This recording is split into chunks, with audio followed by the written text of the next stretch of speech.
Thank you, Madam Speaker. During the estimates process, we spoke about a number of issues that will be affected by changes to the bus network. Those include the issues of women's safety. We talked about the fact that at present only 38% of women feel safe in public on their own at night, and making people walk further to and from a bus stop will contribute towards people, especially women. I'll say that while I'm still allowed to use gender-specific terms, but will especially make women feel less safe walking to and from a bus stop.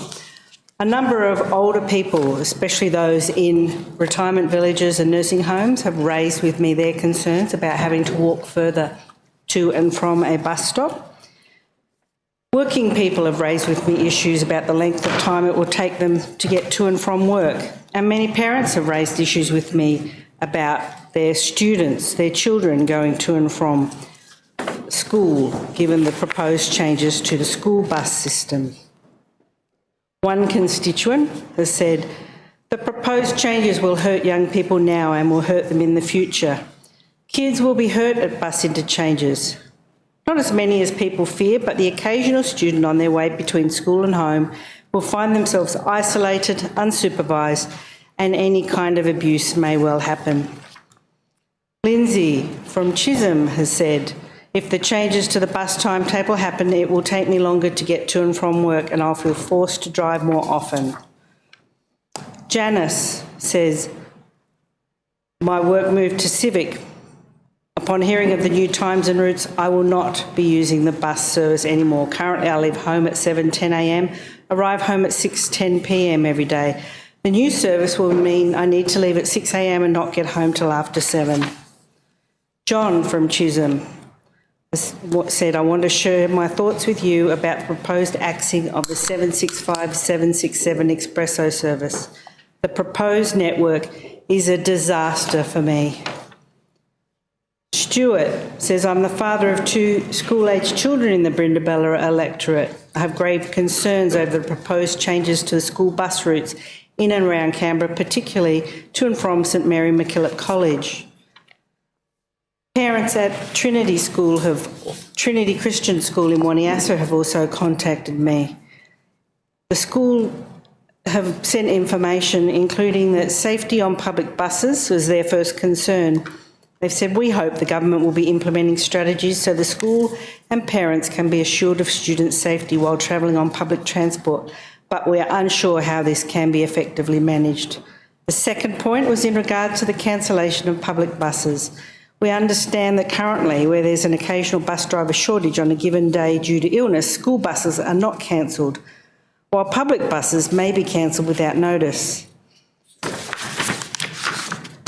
The school have also said, this means that students will have a good deal further to walk to catch their bus. This is understood to be for both public and school bus routes. One parent has sent me an email about their students at Trinity Christian School, and I think it's probably similar to the concerns of many students in the Lanyon Valley.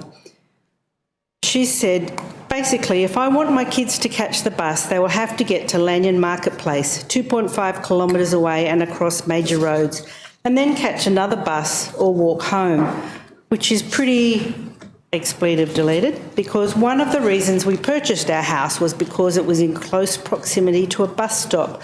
I feel more comfortable with making my children wait 30 or more minutes at school for me to pick them up on the way home from work than them spending time waiting around at public bus stops or interchanges for connecting buses. Basically, anyone in Gordon, Banks and Conda only has Lanyon Marketplace has their stop for school buses, which is 4 or more kilometres away for some students in Lanyon. Trinity has a wide zone, so children in this area are not generally attending an out-of-area school. Currently, there's a dedicated Gordon Trinity service in the afternoon, i.e. enough for students to just do a pick-up to Trinity and service our side of Gordon.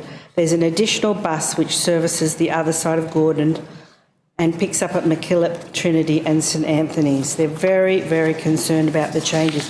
I have pages of comments from social media sites which I won't go through just now, but I would also just briefly mention concerns raised by the Tuggeranong Community Council.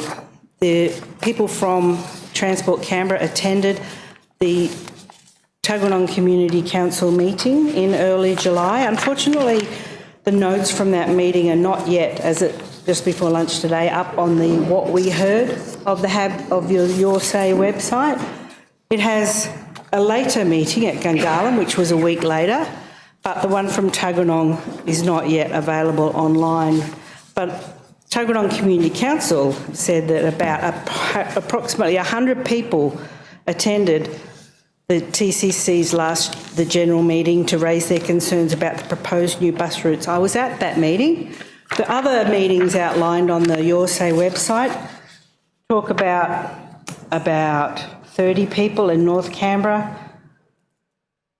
about 40 people in Western Creek, and about 25 people in Gungahlin. So you can see there the difference in the concerns in the Tuggeranong community because there are so many changes proposed in the Tuggeranong area, including the very, very popular Expresso buses as well as the school buses. So as the TCC note says, main concerns raised were the cutting of all express buses and dedicated school buses.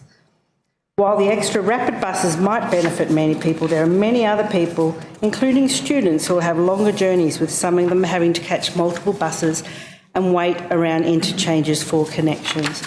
So, in summary, Mr Assistant Speaker, I commend Ms C. Birch's motion to the Assembly. It outlines the concerns that we're all hearing from members of the public, especially bus users, but also those whose children or other family members catch the bus, and even those who might want to catch the bus, including those in retirement villages who've said to me they've picked a retirement village because there are bus stops nearby. Goodwin in Monash is an example. They might be driving now, but they picked that retirement village because of the bus stop availability and the buses to get them where they need to go. And they're concerned that under these proposed changes, those buses or bus stops may no longer be available to them. So I thank Ms Birch for bringing forward and amplifying the concerns of the community in relation to what appears to me, from what I've heard, deeply unpopular proposed changes to the bus network. Question is that the motion be agreed to. Minister Fitzharris.